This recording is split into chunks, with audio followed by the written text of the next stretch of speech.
看的倒是挺欢实。少女快春，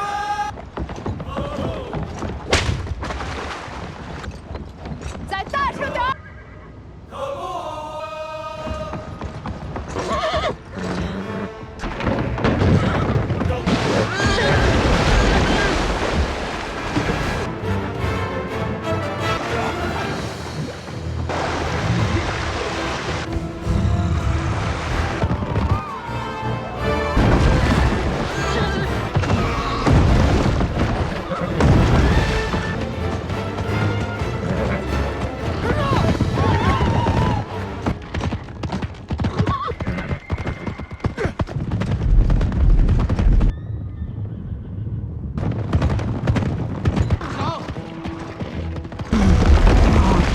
投降的人是你。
烧到西岐了，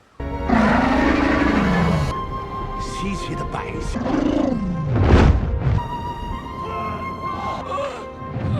是侯，就知道你会回来的。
教教他。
人不能杀生。我的真假呢？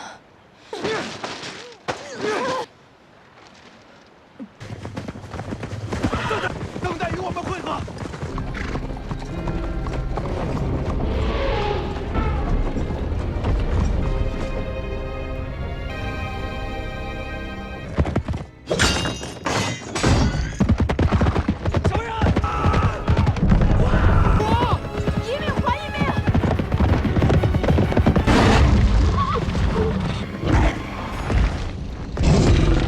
住手！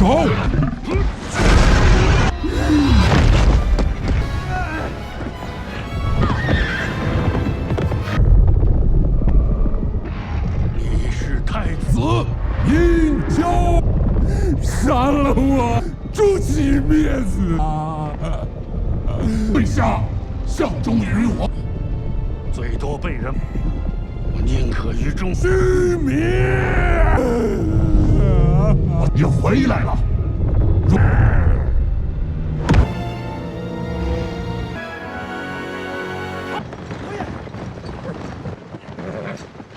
等姬发回来，请回吧。操，就等于让他听到了吗？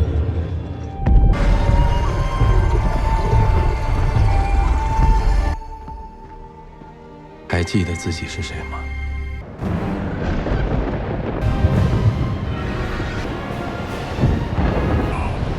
没拿到。是阴险狡诈，给弟子一个。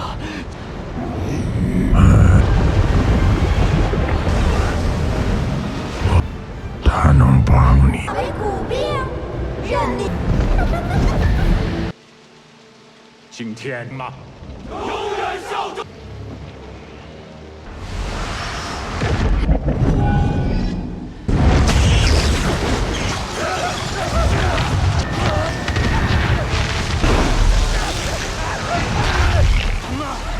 是得看我们金老岛。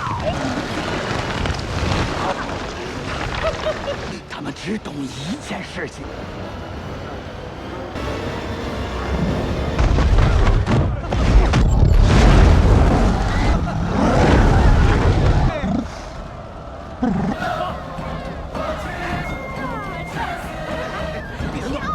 我这盲人。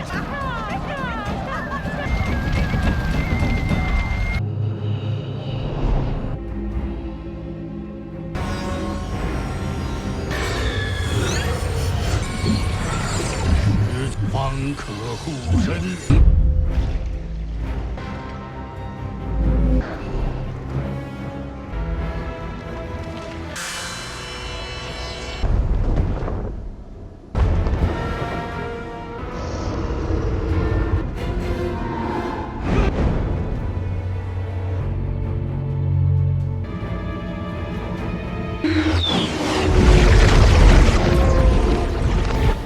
也许再有一个。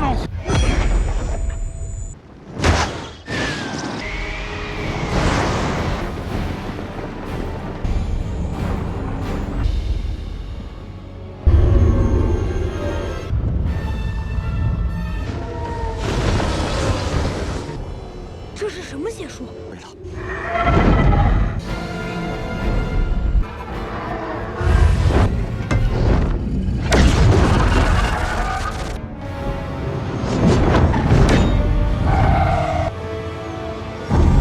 沮丧，束手待毙。你们呢？还要赶快通知百姓。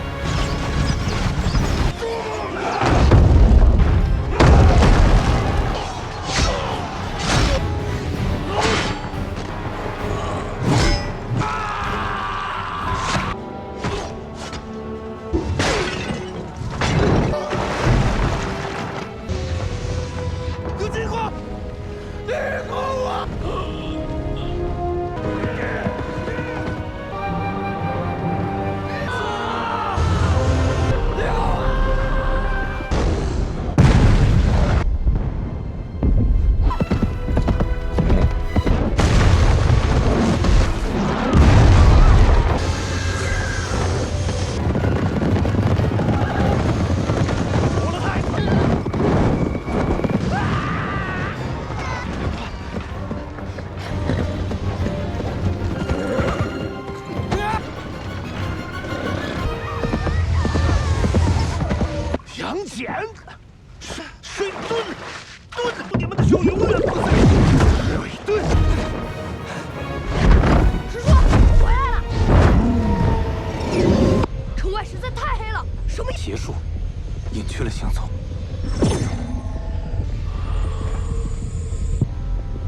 我在找文。小心啊！给我。只要你能帮我拿到一样，什么东西？你到西岐城中，你果真是为了封神榜。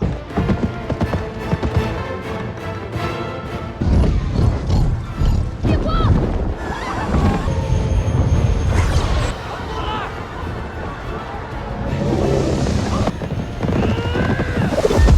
火遁。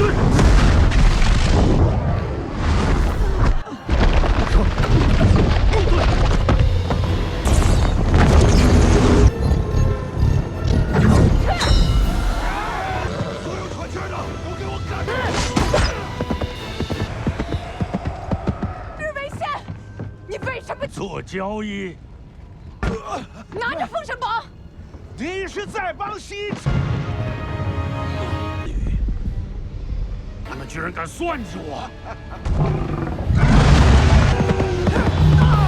你跑太慢了。神了！银九，坚持住！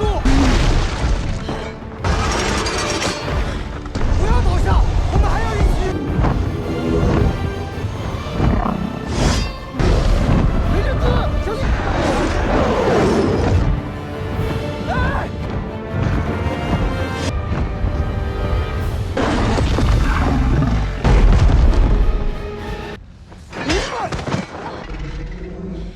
戳着。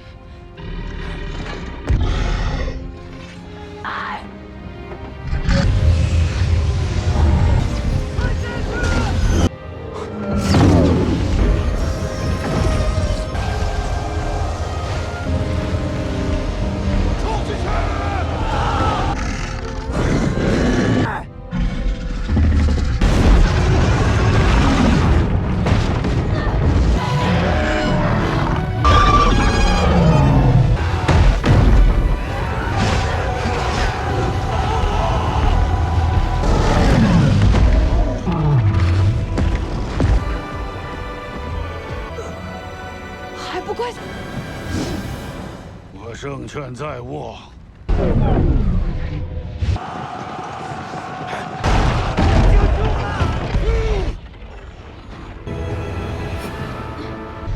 过来杀了几发！你难道真的要做殷商的法？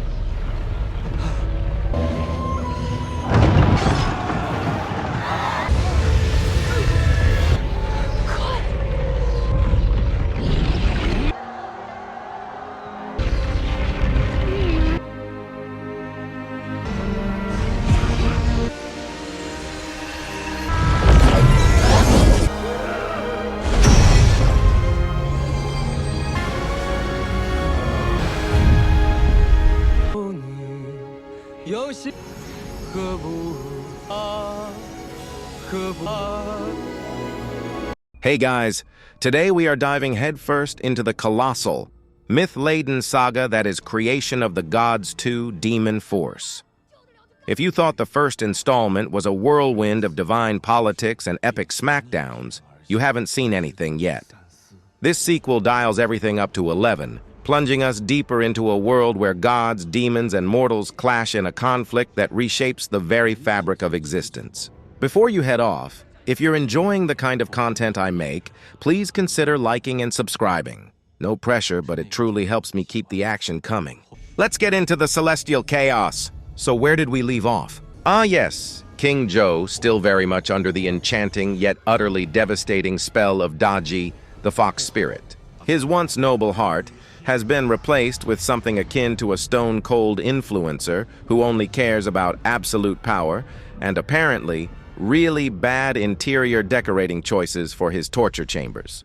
The sound of his decrees echoes with a chilling finality, each one more oppressive than the last, stripping his people of their joy and their livelihoods. Daji, ever the puppet master, glides through the opulent, yet increasingly sinister palace halls. You can practically feel the subtle shift in the air whenever she's near, a faint, almost imperceptible chill that isn't just because the AC is broken. Her eyes, which were already a little too sparkling in the first movie, now carry a glint of genuine, unadulterated malice, hinting at the full scope of the demonic power she wields. The very stones of the palace feel heavy, groaning under the weight of so much oppressive energy. It's like the universe itself is holding its breath, waiting for someone to finally call out, "Hey, maybe a demonic consort isn't the best idea for kingdom management?" But alas, no one does. The world is truly getting a taste of its own venom here. Meanwhile, far from the gilded cages of Shang, our spiritual strategist, Jiang Ziya, is doing what he does best, meditating in a pristine, albeit slightly dusty, mountain temple. He's not just catching Z's. He's tapping into the very essence of the cosmos, seeking guidance for the brewing storm. The air around him crackles with spiritual energy, a low hum that vibrates deep in your bones. Suddenly, he's plunged into a vision, a kaleidoscopic explosion of celestial light and encroaching shadow. He sees spectral armies clashing, the deafening roars of mythical beasts, and the metallic clang of divine weapons echoing through what appears to be empty space. It's a literal before-your-eyes preview of the apocalypse, except with more magic and fewer zombies. This isn't just a bad dream.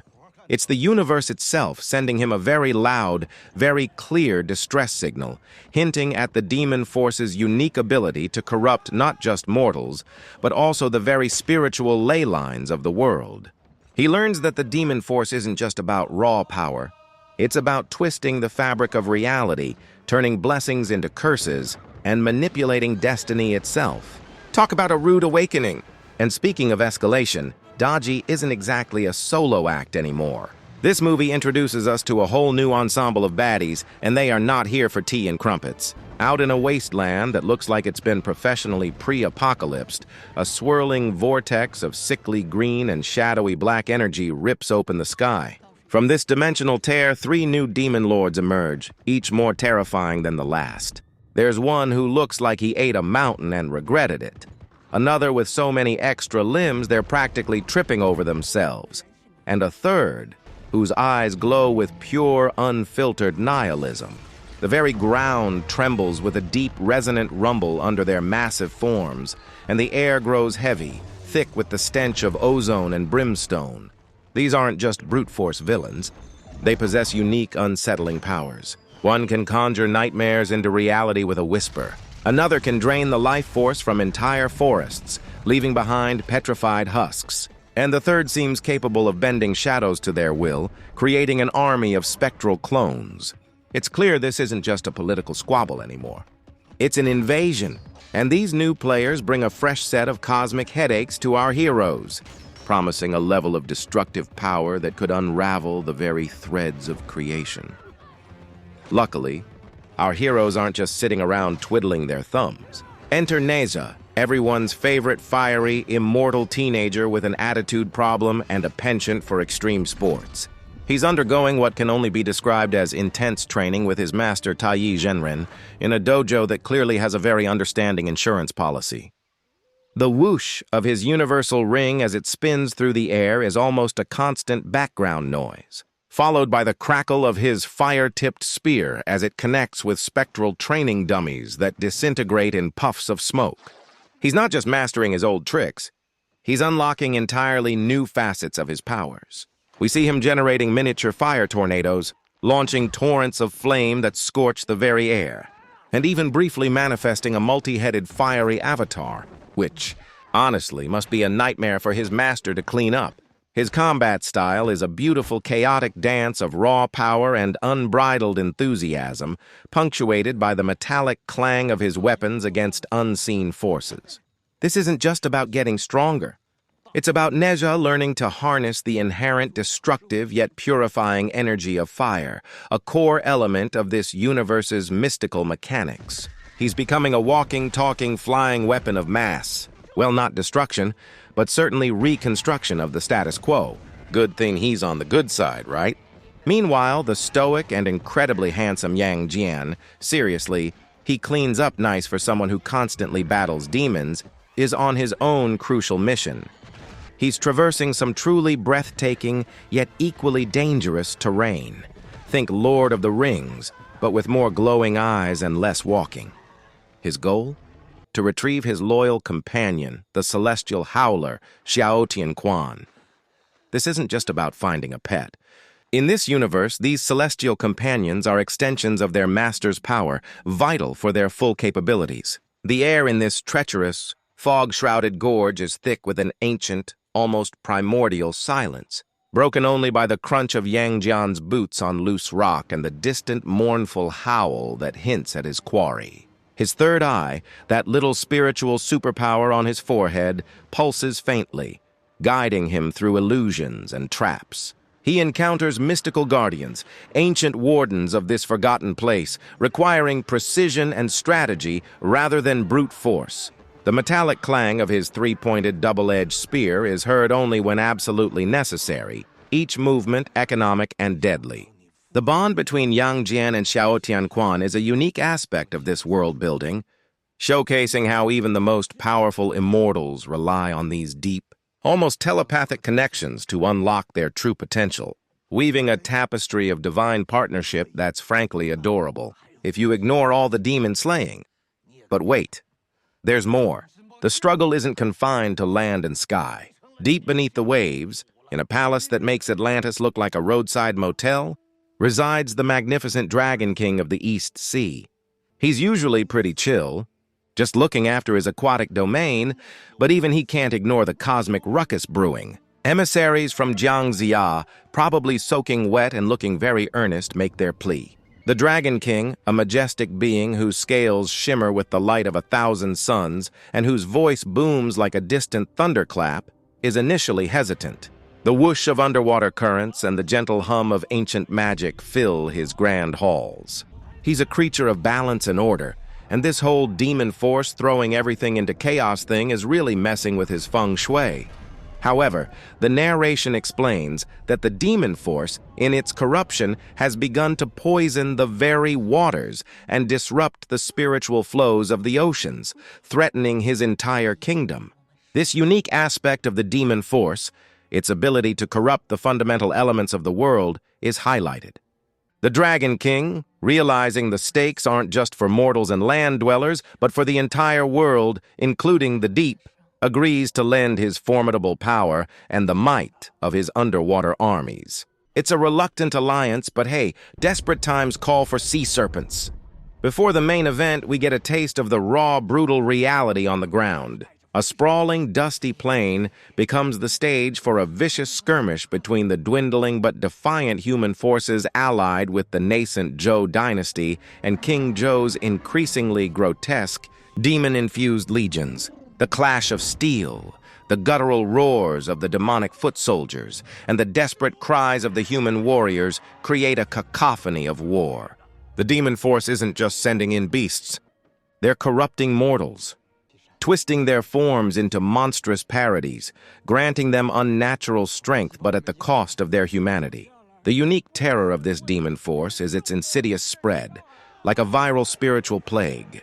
The crack of bone, the wet thud of impacts, and the whoosh of blood-soaked blades are visceral reminders of the high stakes. This isn't about elegant magical duels yet. It's about the brutal, ground-level fight for survival, where brave mortals face off against horrors that defy natural law. It really puts into perspective how desperate things have become, showcasing the spread of the demon's influence from the highest echelons of power down to the common foot soldier, truly painting a grim picture of the world they inhabit.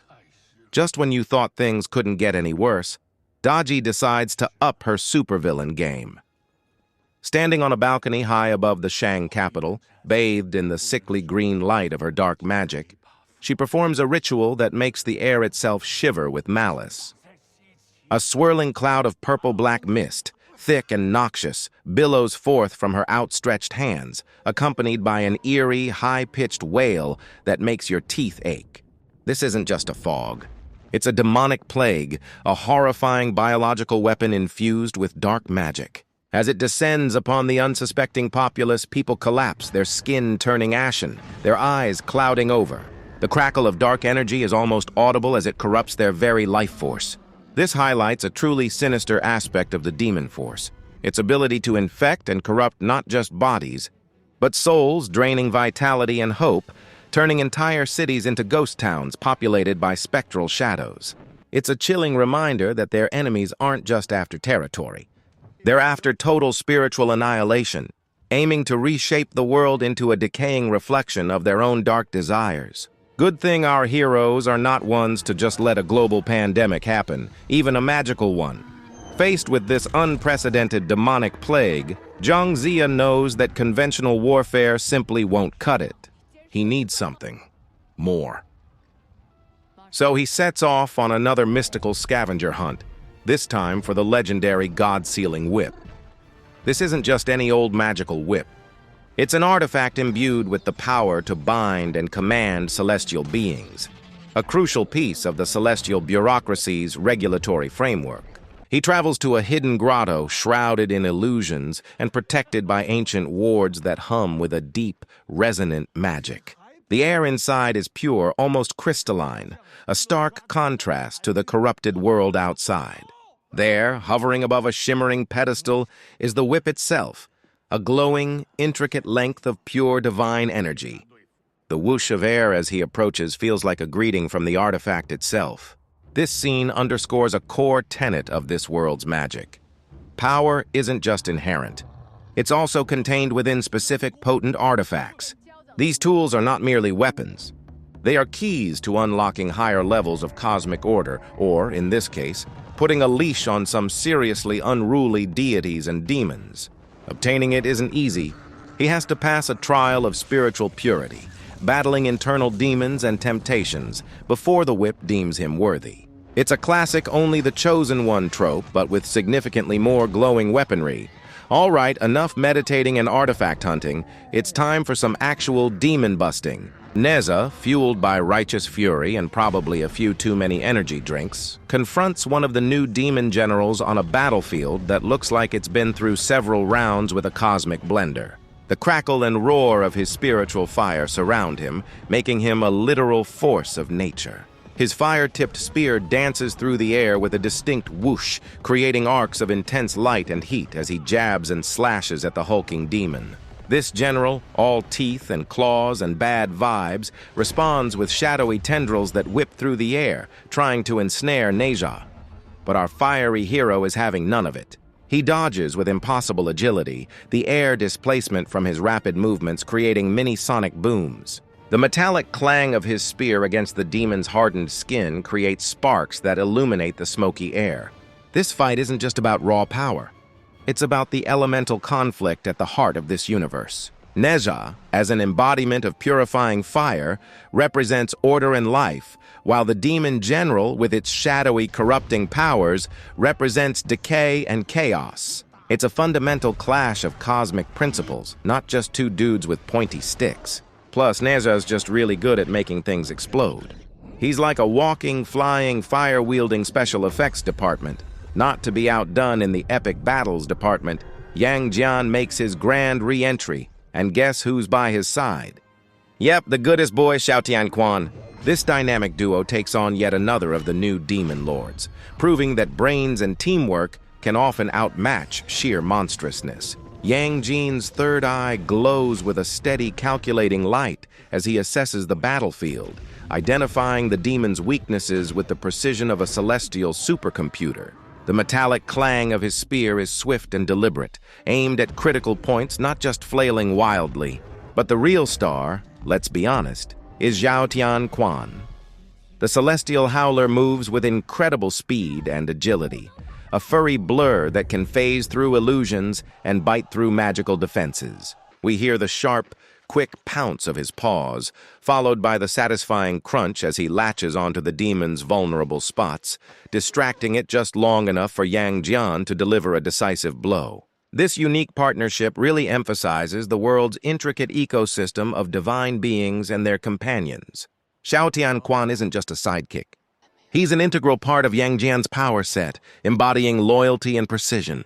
It's a beautiful example of how spiritual energy can manifest in different forms, from a warrior's spear to a loyal hound's fangs, showcasing a very deep, almost symbiotic connection that's crucial to the very nature of these divine warriors.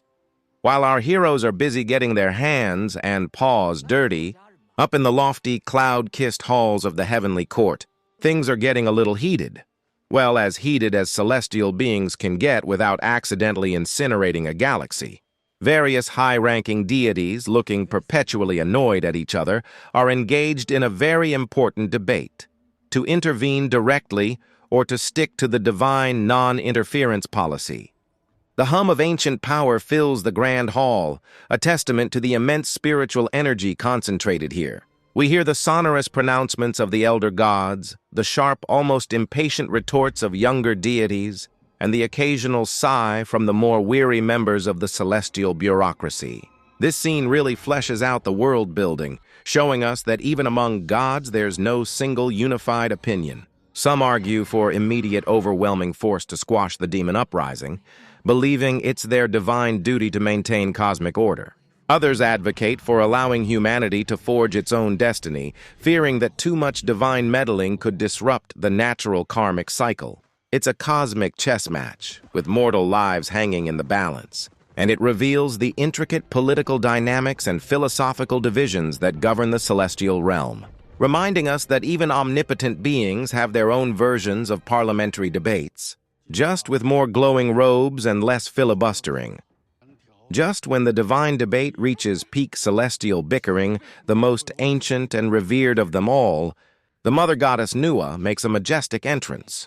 The entire hall falls into a reverent, deafening silence, the air vibrating with her immense, life-giving power.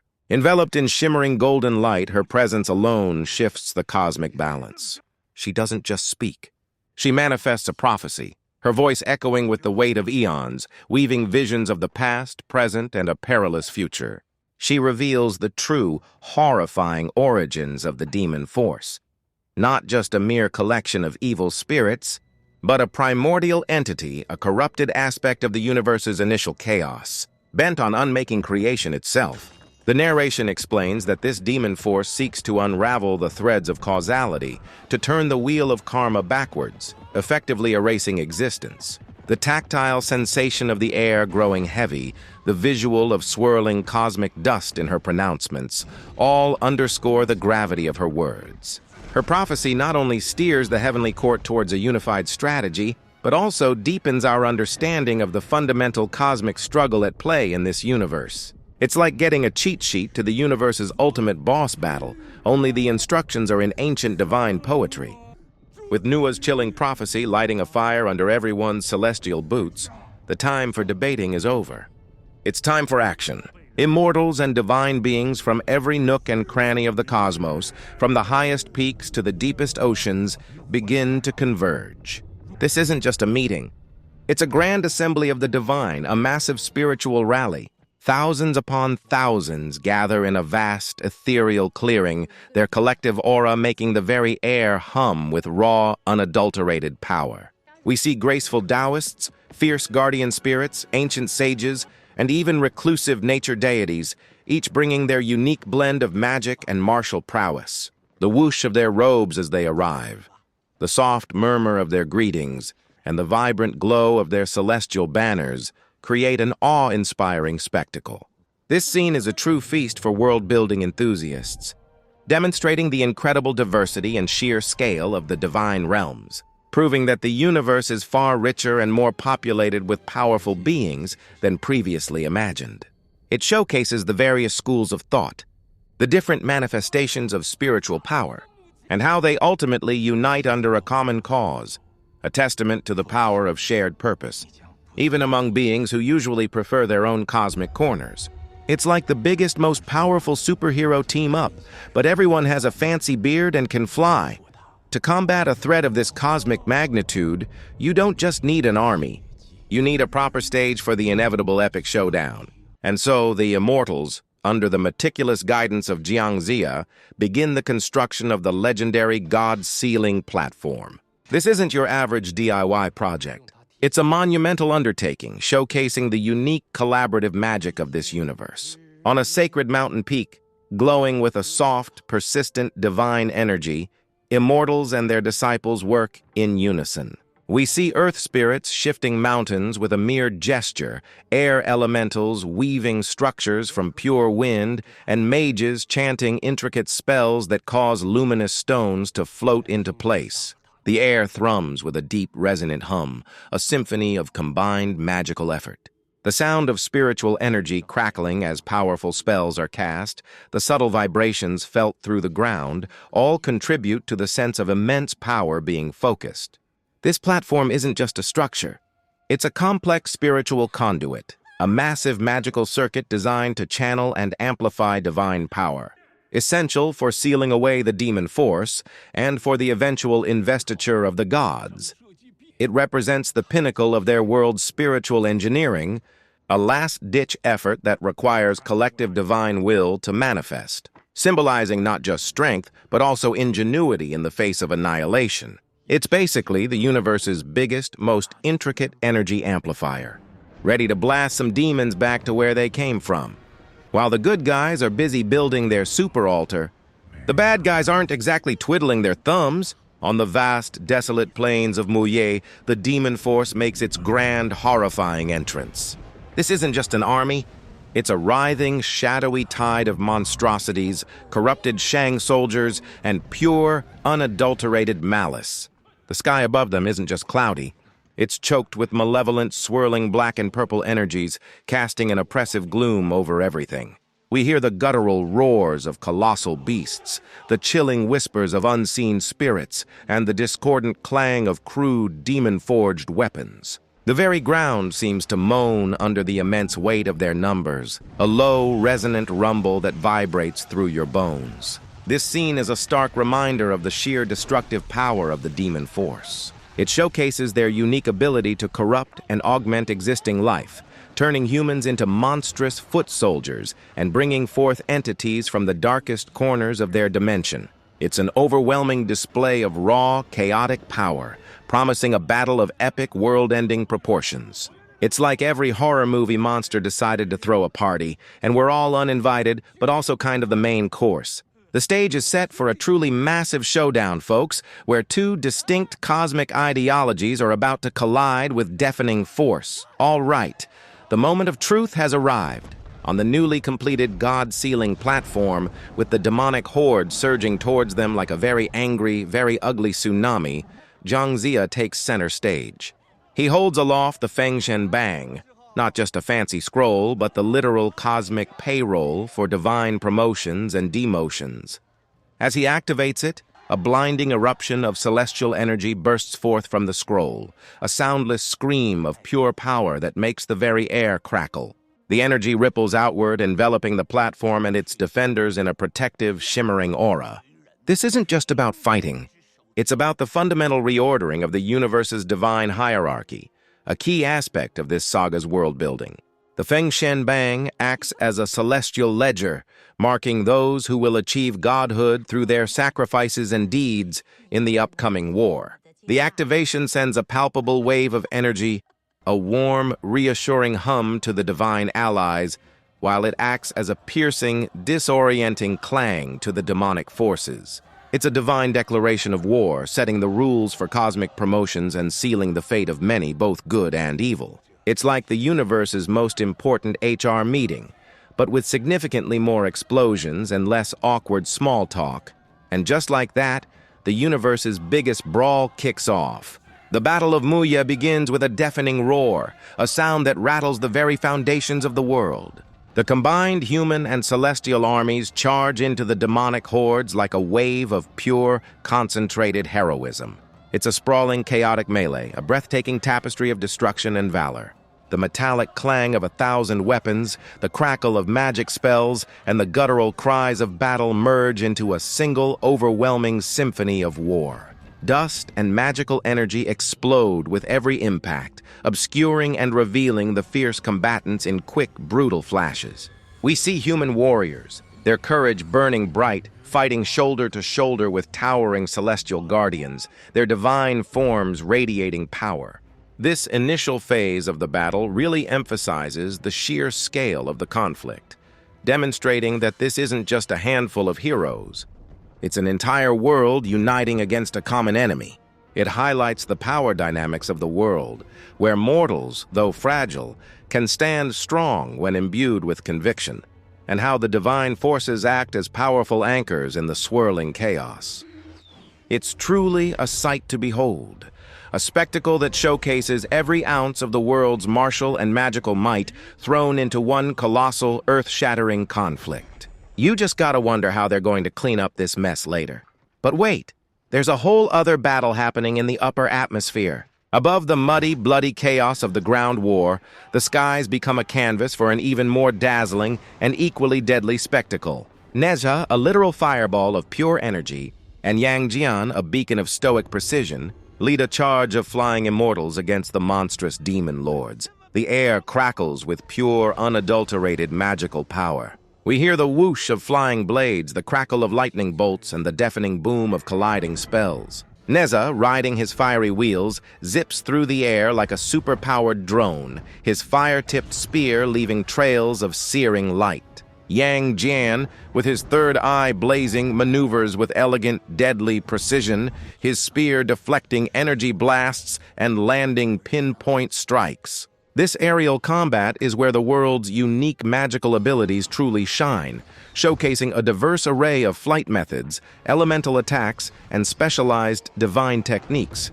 Each immortal demonstrates a unique combat style, reflecting their individual spiritual paths and domains. The demon lords, in turn, retaliate with horrifying shadow magic and devastating energy attacks, creating explosions of dark energy that ripple through the clouds. It's a dynamic balletic clash between light and shadow, a cosmic dogfight where every move could determine the fate of millions. Truly an amazing display of power. If you're into watching gods fight monsters like it's a Saturday morning cartoon, but with much higher stakes. Just when you think the battle can't get any more epic, Daji decides to pull out the big guns. And by big guns, I mean her true, terrifying form. Fueled by the immense chaos and suffering of the battlefield, she begins to shed her seductive human guise. The air around her ripples and tears, the sound of tearing fabric replaced by a gruesome, guttural tearing of reality itself. Her form expands, elongating and twisting, as 9 massive spectral foxtails erupt from her back, each crackling with malevolent purple-black energy. Her once beautiful face stretches into a grotesque fanged maw, and her eyes glow with an infernal light. This isn't just a transformation. It's a full-on demonic apotheosis, showcasing the ultimate manifestation of the demon force's corruption. She radiates immense oppressive dark energy, a tactile wave of pure malice that chills everything it touches. This is a critical turning point in the war, revealing the true cosmic scale of the enemy our heroes face. She's no longer just a manipulative consort. She is the embodiment of the demon force's insidious power, a living conduit for primordial chaos. It's truly a terrifying display, cementing her status as one of the most formidable antagonists in this sprawling universe, and proof that pretty doesn't always equal harmless. While Daji is busy going full monster mode, King Zhou, the poor misguided soul, is having a truly terrible, horrible, no good, very bad day. His palace, once a symbol of his tyrannical power, is now besieged and rapidly going up in flames, the crackle of burning timber echoing through its once opulent halls. Alone and utterly defeated, he clings to a symbolic relic of his dynasty, a desperate attempt to grasp onto power that has long since slipped through his fingers. His eyes, once gleaming with a cruel confidence, are now wide with despair and a flicker of pathetic regret. He's not a warrior falling gloriously.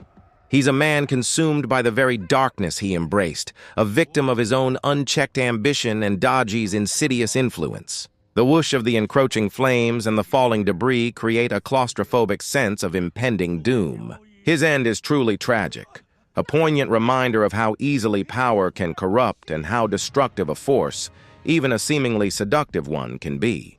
It's a powerful scene of personal downfall, a testament to the world's moral compass, proving that even kings are subject to the ultimate laws of karma, and sometimes, bad choices really do come back to bite you, literally, if you hang out with demons. Now for the main event, the showdown we've all been waiting for. Jiang Ziya, calm amidst the cosmic storm, faces the colossal, monstrous Daji in her full 9-tailed glory. The landscape around them is utterly ravaged, a testament to the destructive power unleashed, the ground groaning under the immense spiritual pressure. Jiang Ziya wields the god-sealing whip, which crackles with pure, brilliant divine energy, a stark contrast to Daji's swirling vortex of dark magic. The clash between them is a symphony of raw power, the metallic clang of the whip as it strikes, the earth-shattering roars from Daji, and the whoosh of immense energy blasts that tear through the air. This isn't just a fight. It's a clash of ideologies, of cosmic principles. Jiang Ziya, embodying balance and divine order, represents the potential for creation and harmony. Daji, the ultimate manifestation of the demon force, seeks total annihilation and corruption. The whip isn't merely a weapon. It's a tool of cosmic reordering, capable of binding even the most powerful celestial or demonic entities, a key piece of this universe's inherent regulatory mechanism. Every strike, every dodge, every magical volley is imbued with immense significance, as the fate of not just humanity, but the very fabric of existence, hangs in the balance. It's the ultimate good versus evil, light versus dark, order versus chaos showdown, and honestly, you wouldn't want to miss a single second of this celestial smackdown. After an absolutely grueling, earth-shattering battle that probably registered on every spiritual seismograph in the universe, Jiang Ziya makes his final desperate move. With the collective energy of the immortals surging through him, channeled perfectly through the god-sealing whip, he unleashes a blast of pure, focused, divine power. The whip glows with an incandescent brilliance, humming with a deep, resonant power. There's a deafening crackle of spiritual energy as it collides with Daji's writhing demonic form. She screams, a sound that seems to rip the very fabric of space, but it's too late. The whip wraps around her, not physically but spiritually, creating a shimmering, ethereal prison that glows with intricate, ancient runes. This isn't just a defeat. It's a complex magical binding, a sophisticated act of cosmic imprisonment that emphasizes the world's intricate magical laws. The demon force isn't destroyed. It's sealed away, its essence contained within a dimensional rift, a constant reminder that balance, not annihilation, is often the goal. The air, thick with the stench of ozone and vanquished evil, slowly clears, leaving behind a profound, almost eerie silence. It's a victory, yes, but one that comes with the understanding that such powerful forces can only be contained, never truly eradicated, a testament to the cyclical nature of good and evil in this universe. Good thing they had that whip, otherwise it would have been an even bigger mess to clean up. With the demon force safely tucked away in its cosmic naughty corner, it's time for the long-awaited Investiture ceremony. This is perhaps one of the most significant world-building moments in the entire saga, truly defining the divine structure. On the now repurposed god-sealing platform, Jiang Ziya stands, holding the Fengshen Bang aloft once more. He reads from the scroll, his voice echoing with solemn authority, as the spirits of deserving heroes and fallen immortals, purified by their sacrifice, begin their ascent. We see ethereal forms shimmer into existence, glowing with an inner light as they float upwards, transforming into celestial beings with new divine titles and responsibilities. The air hums with a reverent, almost joyous energy, a stark contrast to the earlier cacophony of war. Each name called is accompanied by a gentle whoosh as the spirit rises, signifying their passage into the divine ranks. This ceremony isn't just a formality. It's the fundamental process by which the universe's celestial bureaucracy is maintained and replenished, ensuring cosmic order and providing a path to godhood for those who serve the greater good. It's a profound moment, cementing the new order of the Zhou dynasty on Earth and establishing a revitalized heavenly court, proving that even in a world of epic battles, there's always time for a good promotion ceremony, especially if it involves becoming a god. Talk about a career upgrade! And so, with the dust settled and the cosmic ledger balanced, a new order dawns. On Earth, the virtuous King Wu of Zhou is crowned in a grand ceremony, ushering in an era of peace and prosperity. The sound of jubilant cheers from the populace fills the air, a welcome change from the earlier cries of despair. This isn't just a political change.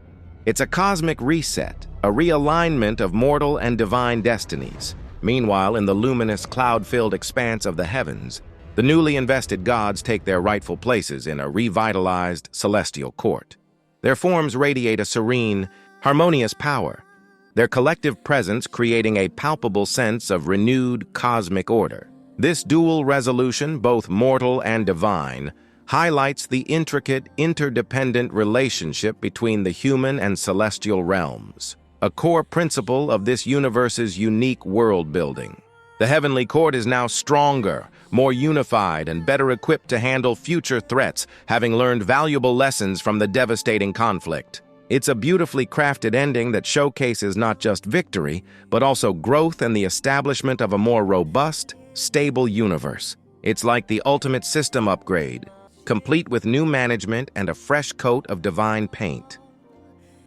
As the credits begin to roll, we're left with a sense of profound peace, albeit a peace hard-won through immense sacrifice. Jiang Ziya, having guided both mortals and immortals through the crucible of war, stands on a serene mountain, gazing at the new dawn. A subtle smile plays on his lips, a testament to the wisdom gained and the balance restored. The land below, though still scarred, is slowly recovering. We see delicate new shoots emerging from scorched earth, the gentle murmur of revitalized rivers, and the soft rustle of leaves in forests that once stood silent in death. This final reflection emphasizes the cyclical nature of creation and destruction, a core philosophical underpinning of this universe. The battle may be over, but the forces of good must remain vigilant, for chaos, like a tenacious weed, always finds a way to sprout anew. It's a thoughtful conclusion, reminding us that true victory isn't just about defeating an enemy, but about fostering an environment where growth, hope, and balance can flourish once more.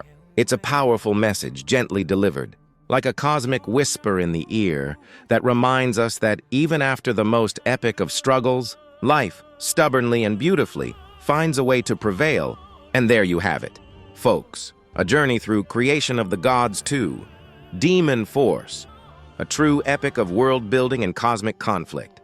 This film beautifully reminds us that even in the face of overwhelming darkness, the resilience of spirit, the power of unity, and the unwavering pursuit of balance can overcome even the most ancient evils. It's a testament to the idea that our personal struggles, much like these grand cosmic battles, are often just a part of a larger, intricate tapestry.